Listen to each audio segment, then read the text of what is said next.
Mais pourquoi Barbe Blanche n'a-t-il pas attaqué Goldie Roger avec ce fruit du démon? Pourtant dans l'œuvre One Piece, on nous a très bien précisé que le fruit du démon de Barbe Blanche était un fruit du démon capable de détruire le monde de One Piece. Mais s'il savait que c'est un fruit du démon capable de détruire le monde de One Piece, mais pourquoi alors n'avoir pas utilisé ce fruit du démon contre Roger, mais plutôt utiliser les Haki? Salut les théologistes, j'espère que vous allez bien. Je vous retrouve aujourd'hui pour une théorie là vraiment qui m'a pris beaucoup de temps. Je voulais en fait vous présenter un élément qui sera vraiment très important, si ça sera en fait les Haki ou bien si ça sera en fait le fruit du démon. Parce que en fait Monkey D. Luffy, pour pouvoir battre Kaido au sabet, il devra utiliser en fait quelque chose de très important. Et pour moi là je vous retrouve devant vous pour vous présenter si ça sera les Haki ou bien si ça sera en fait le fruit du démon. Un grand merci à tous ceux qui vont s'abonner sur la chaîne pour participer au développement de la chaîne et pour me soutenir dans mon travail. Si vous êtes prêts, commençons déjà cette théorie.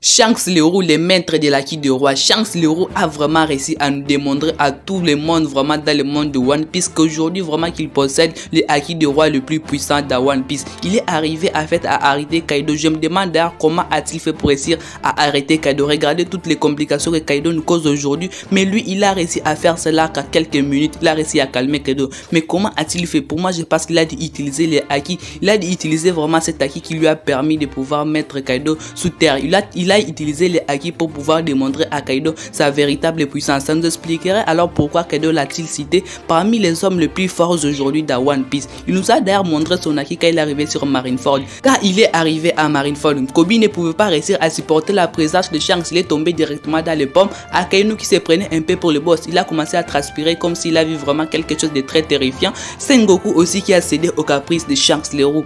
Pour moi vraiment les Haki est un pouvoir très spécial. Shanks le Roux vraiment nous a démontré que grâce au Haki, il a pu réussir à faire vraiment des choses qui sont vraiment incroyables. Grâce à son Haki, il nous a prouvé qu'il est capable de battre n'importe quel adversaire. Aujourd'hui là dans One Piece, il est arrivé d'ailleurs sur le bateau de Barbe Blanche, il a démontré sa puissance, a réussi ça d'ailleurs à faire fondre le ciel. Pour moi je pense qu'en fait les Haki des rois est le pouvoir absolu. Pour moi je pense que Luffy devra utiliser un Haki des rois jamais vu dans One Piece, un Haki des rois qui va tous nous obtenir. Par exemple peut-être un Haki similaire un peu à celui de Shanks.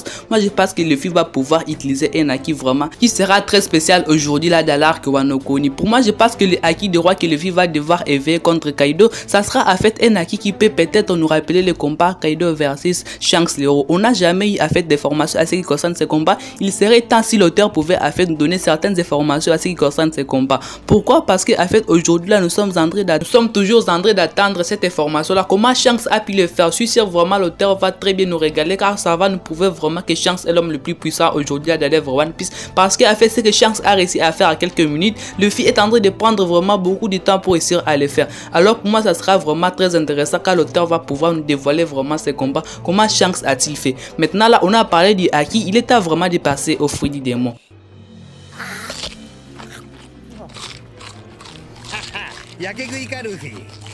Les fruits du démon dans l'œuvre One Piece. Les fruits du démon dans l'œuvre One Piece sont vraiment et encore extrêmement compliqués. Pourquoi? En fait parce qu'on n'a jamais eu de formation. On ne connaît même pas d'où viennent ces fruits du démon. Je suis en train de vous préparer d'ailleurs une vidéo qui va spécialement concerner en fait les Gomu Gomu no Mi. J'ai une théorie là qui va bientôt arriver sur la chaîne. Bien sûr si vous êtes abonné à la chaîne vous allez pouvoir recevoir cette vidéo. Bon, continuons. Les fruits du démon dans l'œuvre One Piece. Nous avons je crois 3 catégories dans l'œuvre One Piece des fruits du démon. Bon je ne vais pas trop expliciter sur les fruits du démon mais je vais parler plutôt des détenteur de fruits du démon. Un détenteur du fruit du démon, en fait, moi je dirais, il ne peut pas être plus puissant que celui qui possède par exemple un Haki du roi. Un détenteur du fruit du démon n'est pas supérieur à celui qui possède un Haki du roi. Nous l'avons déjà vu plusieurs fois dans l'œuvre One Piece. Regardons par exemple le combat de Monkey D. Luffy versus Kaido.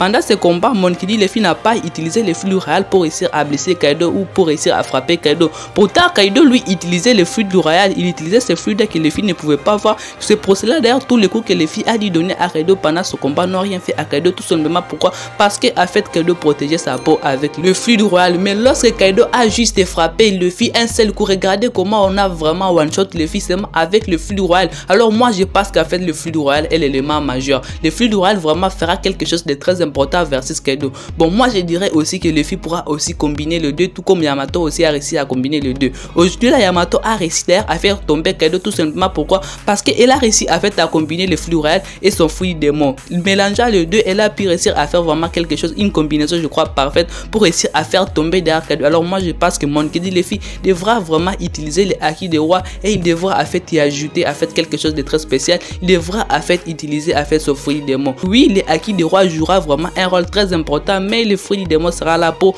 compléter un peu ce qu'il est en train de faire pour faire augmenter sa puissance. Et moi je pense que Luffy devra utiliser un Haki de Roi, qui va pouvoir le mettre en avant versus Kaido. Parce que en fait Shanks n'a pas de fruit du démon, mais il a réussi quand même à faire tomber Kaido. Alors la question est de savoir si vraiment Monkey D. Luffy aura vraiment besoin des fruits du démon pour pouvoir faire tomber Kaido. C'est tout ce que je voulais vous présenter dans cette vidéo. J'espère que la vidéo vous a plu. Vraiment n'oubliez pas surtout de vous abonner et de laisser votre pouce bleu pour les soutiens de la chaîne. Merci à vous tous. Prenez extrêmement soin de votre futur et de vos proches car cela c'est le plus important. Peace les bros.